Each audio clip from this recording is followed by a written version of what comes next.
오늘은 추수감사 주일입니다. 이날만큼은 감사합니다. 아침부터, 그죠? 의도적으로 더 많이 해야 되는데 저는 솔직하게 고백을 하면 집을 나오면서부터 불평과 불만이 가득했습니다. 목사님이 교회 오는데 가장 영향을 받는 것, 예전에 제가 설교 한번 했어요. 뭐라고 그랬죠? 날씨가 제가 한 열흘 정도가 구글에 그 날씨가 나오거든요. 날씨 딱 봤더니 열흘 동안 비가 한 방울도 안 와요. 오늘만 와.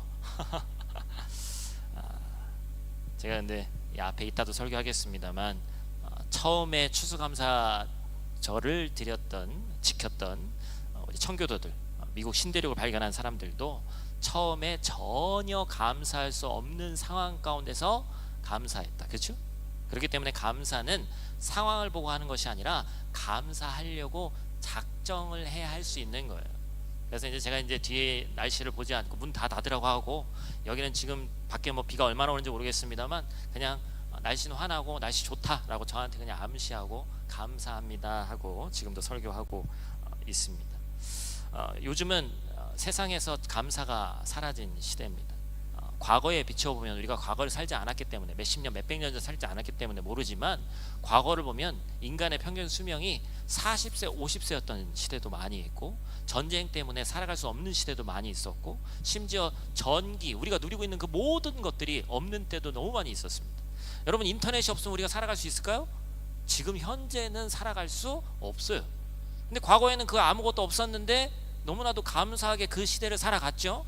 그런데 지금은 너무나도 감사할 수 있는 요소가 넘쳐나지만 전혀 감사하지 않는다는 것이죠. 다시 말하면 감사할 이유가 없어서가 아니라 감사를 기억하고 되새김질하지 않기 때문에 감사하지 않는다는 겁니다. 얼마 전에 교회, 제가 저를 비롯해서 교인 몇몇 분들에게 한번 질문을 던진 적이 있어요. 만약 체코에서의 삶이 이렇게 쉽지 않음을 알았다면, 이민자의 삶이 쉽지 않음을 알았다면 그래도 왔을까요? 라고 물어보니까 대부분 왔다고 했을 것 같아요? 안 왔다고 했을 것 같아요? 그냥 웃어요. 거의 대부분 부정적인 그런 마음이 좀 있죠. 감사는 쉽지 않습니다. 시간이 지나면 감격이 무뎌지고 익숙함이 불평으로 바뀝니다. 그렇기 때문에 감사는 내 감정이 아니라 훈련된 기억이에요. 따라해 보겠습니다. 감사는 훈련된 기억이다. 오늘 본문에서 한 율법학자가 예수님께 묻습니다. 율법 중에 어느 계명이 가장 큰 계명입니까? 여러 율법들이 있는데 약 700가지나 되는 율법이 있는데 그 율법을 요약해서 주님, 선생님, 이것을 우리에게 좀 가르쳐 주십시오. 어떤 게 제일 큰 것입니까? 그랬더니 오늘 본문 말씀 우리 같이 읽었는데 단호하게 말씀하시죠. 뭐라고 얘기하십니까? 하나님을 사랑하고 이웃을 사랑해라. 할렐루야. 설교 끝났어요. 이 내용이 중요하다는 얘기예요. 진짜 끝났다는 얘기가 아니라 그 정도로 제일 중요한 내용이에요.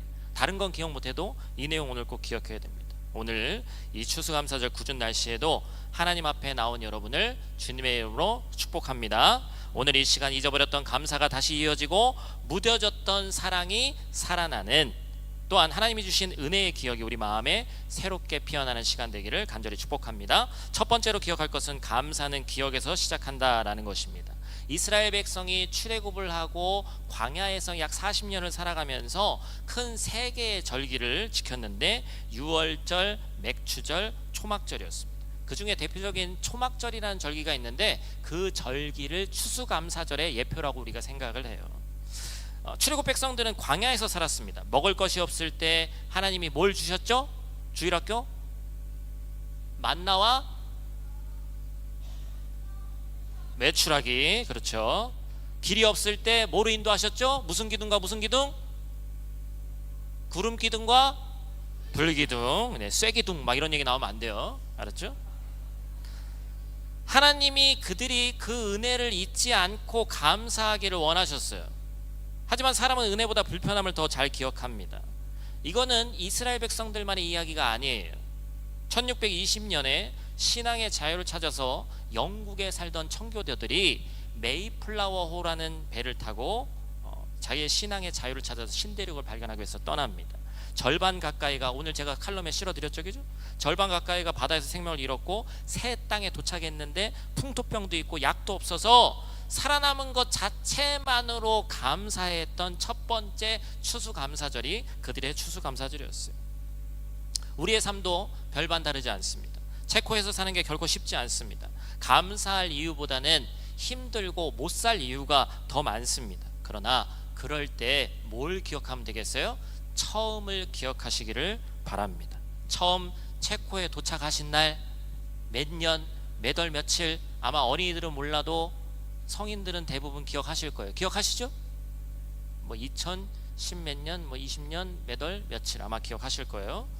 공항에 내리던 순간에 떨림. 저는 그렇게 장거리를 처음 여행했기 때문에 그 비즈니스석도 아니고 그 좁은 데 앉아 있다가 제가 한 그래도 키가 많이 크진 않아도 한 180 정도 되거든요. 180이 넘진 않는다는 얘기죠. 이 얘기는 180 가량 되는데 딱 내렸는데 막 허리도 아프고 막 다리도 풀리고, 근데 딱 내렸는데 오늘 같은 날씨였어요. 비는 추적추적 오고 너무 기분이 별로였어요. 그런데 집을 찾아서 또 이제 부동산 그 사장님 만나가지고 막 집을 찾아다니고, 교회를 또 만나고, 이런 평신도들은 교회를 만나게 하신 그 모든 것들, 또 이곳에서 직장을 다녔는데 첫 월급을 받았을 때의 기쁨, 또 아이가 학교 문제를 또 해결해야 되는데 그 문제를 해결했을 때, 그리고 내가 사업을 했는데 처음에 코로나로 돈을 벌었을 때 그때의 기억들, 아마 그런 기억들이 있으실 거라고 저는 생각이 되어집니다. 아이들에게도 한번 물어볼까요? 체코에 비해서 한국이 좋은 거, 그러니까 한국에 있는데 체코에 있었으면 하는 게 뭐 있어? 얘기해봐. 편의점. 그래서 편의점 당연히 나오지. 또 뭐라고? 알았어. 엄청 많죠. 엄청 많아요. 100m도 안 되는데, 저도 예전에 잠실에 살았는데 잠실 살 때 20m당 하나씩 편의점이 있었던 것 같아요. 제가 그분들 걱정할 건 아닌데 저기가 다 장사가 잘 될까? 막 이런 생각을 했던 기억이 납니다. 내 언어로 말할 수 있는 편안함, 그게 얼마나 큰 축복인지 체코에 와서 새삼 깨닫습니다. 오늘은 특히 하나님께서 우리에게 주신 것들을 다시 한번 묵상해 봅니다. 물론 부족한 것도 많지만 이 이국 땅에서 하나님께서 우리에게 새로운 은혜를 주셨는데, 처음에는 낯설고 불편했지만 지금 돌아보면 이곳이야말로 하나님께서 나에게 예비하신 것이라는 것을 우리가 알 수 있습니다. 그렇기 때문에 감사는 그때를 기억하는 사람의 언어예요. 한번 따라 해보겠습니다. 그때를, 다시 말해서 처음을 기억하는 사람의 언어다. 그게 뭐라고요? 그게 감사라는 거예요. 두 번째로 기억할 것은 하나님 사랑은 예배로 드러난다라는 것입니다. 하나님을 사랑한다라는 말을 우리가 얼마나 많이 했습니까? 그런데 정작 하나님이 들으실 때 우리에게 물으신다면, 네가 나를 도대체 어떻게 사랑하냐, 행위로서 증명해봐라 할 때 보여드릴 수 있는 것이 바로 우리가 지금 드리는 이 예배입니다.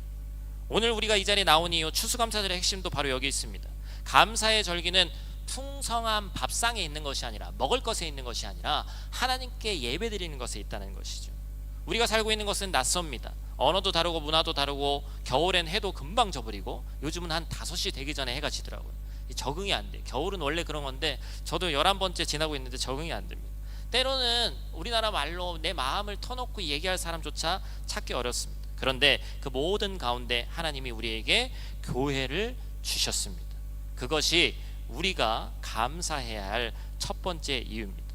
하나님은 온 세상의 하나님이시지만 예배는 언제나 우리의 언어, 우리의 정서, 우리의 또한 그 뭐랄까요, 감정을 가지고 드려집니다. 한국 사람의 예배, 체코 사람의 예배, 뭐 예를 들자면 동남아나 아프리카 사람의 예배 같을까요, 다를까요? 대상은 같지만 그 예배를 한번 드려보시면 다 다르다는 것을 알 수 있습니다.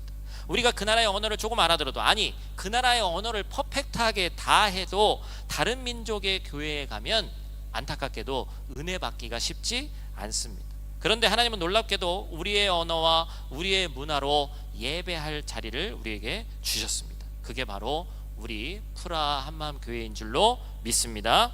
8년 전 이 도시 한 구석에 프라6에 우연히 어찌 보면 인간적인 생각으로 지나가다가 제 눈에 걸려든 한 공간, 그 소리는 여러분들이 아마 인스타나 또 저희 교회 사람들은 많이 들으셔서 아시겠지만, 그 교회가 세워진 순간을 통해서 하나님은 우리의 신앙을 자라게 하셨습니다. 여러분, 이거는 절대로 당연한 게 아니에요.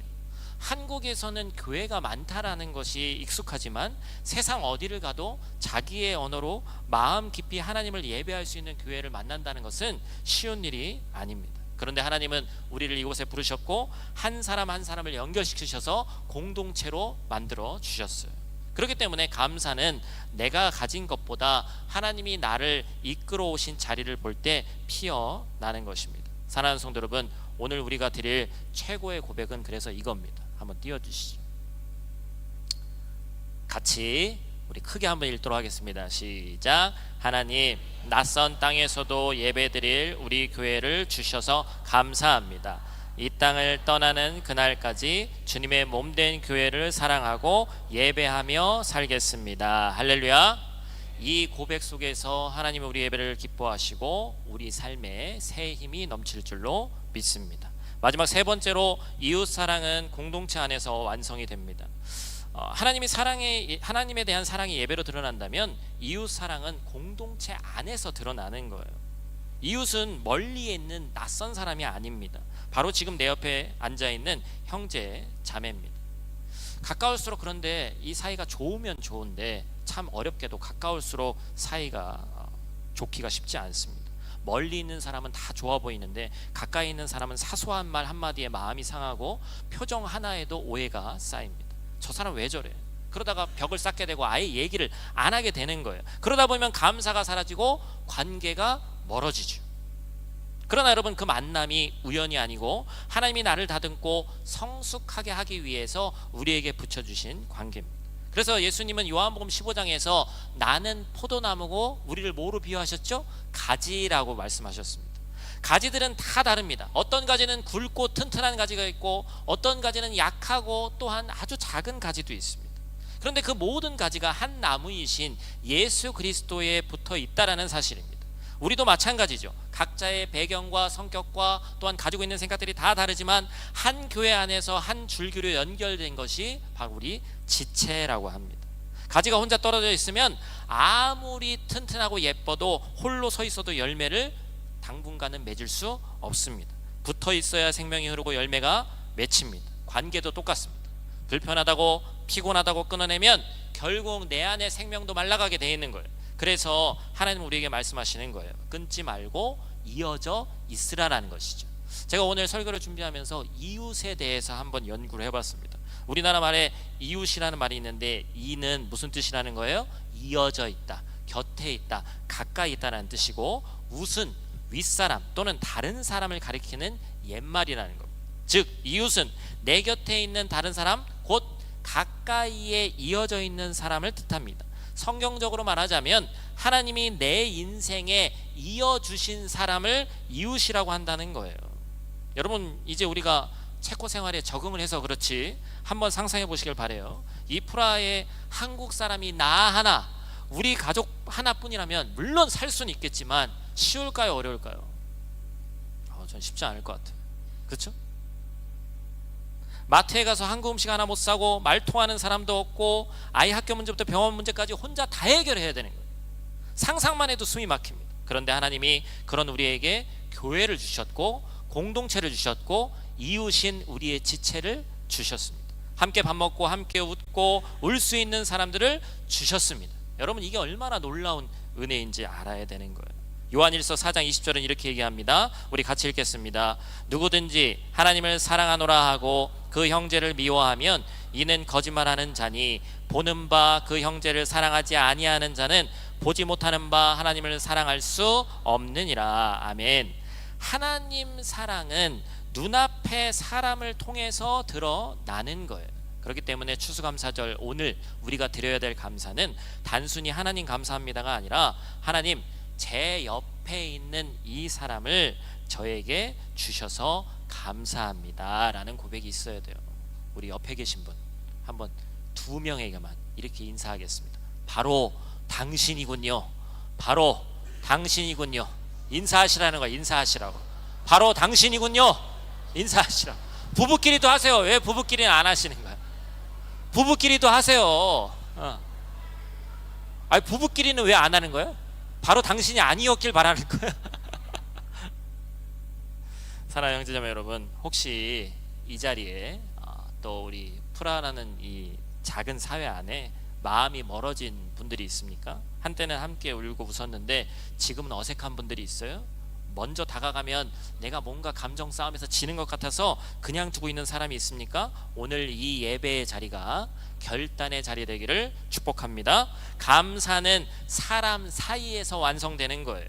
혼자 예배 드릴 때보다 함께 예배 드릴 때, 혼자 다 가지려고 움켜줄 때보다 나눌 때 더 커지는 것입니다. 오늘 설교 말씀을 한 문장으로 정리하면 감사는 이어지는 것이다 라고 할 수 있습니다. 감사는 먼저 하나님께 이어지는 것이고, 하나님과의 관계가 멀어졌다면 오늘 다시 이어가야 됩니다. 기도가 멈췄다면 다시 무릎을 꿇고, 말씀이 손에 잡히지 않는다면 다시 성경을 펴야 됩니다. 예배의 자리를 또한 회복해야 됩니다. 감사는 이웃과 이어지는 것이라고 했습니다. 마음속에 끊어진 관계가 있다면 오늘 그 손을 내밀어서 하나님께 받은 사랑을 흘려보내고, 그것이 바로 진정한 감사의 행동이라는 사실을 꼭 기억하시길 바랍니다. 하나님께 이어지고, 사람과 사람이 이어지고, 교회에 내가 이어지는 것이 진정한 감사이고, 오늘 이 추수감사 예배를 통해서 하나님이 이어주신 관계들을 다시 한번 붙잡고 이 이어진 관계를 내가 끊지 않겠습니다 라고 결단하는 귀하고 복된 여러분들 되시기를 간절히 축복합니다. 그리고 그 붙잡은 믿음의 결단 위에 하나님께서, 우리가 올해는 2달밖에 남지 않았지만 올해만 살고 끝나는 게 아니죠. 앞으로 우리가 프라 사는 동안, 또한 신앙생활 하는 동안 하나님께 이어져 있으면 그 사람을 통해서 반드시 크고 새 일을 행하실 줄로 믿습니다.